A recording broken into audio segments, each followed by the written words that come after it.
Unlawful carry of a weapon is the top charge for people booked into the Alcannon Detention Center for the second year in a row. Melissa Rademacher explains the details of the data and talked to a community leader about what he thinks needs to be done.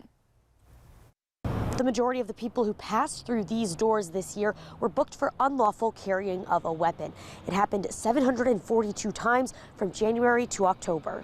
Of those bookings, more than 90% of the time the person was male, and more than 85% of the time the person was black. We're not trying to overwhelm individuals with the type of data or the amount of numbers. Really, we just want to apply those figures into what we're doing day to day to help it make sense. So when there are policy decisions, procedure changes, that it's all rooted in facts and not feelings. This is a trend the Criminal Justice Council says is persistent, and a community activist says is concerning.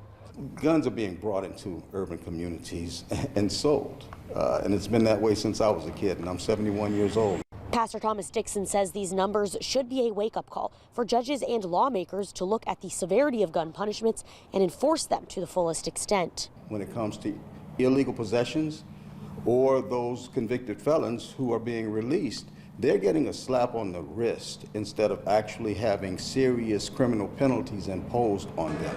I'm not pro-incarceration, but I am pro-saving lives. The data also shows that unlawful carry is the most common repeat offense. We need to aggressively begin tracking where these crime guns are coming from.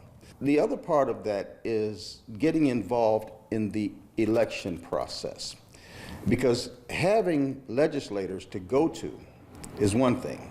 Having legislators that will hear your voice on this gun issue is something entirely different. The Criminal Justice Coordinating Council says one of the reasons for tracking these trends and making them public is so that the community knows where resources are going and can be a part of voicing changes that they want to leaders. In Charleston County, Melissa Rademacher, Live 5 News.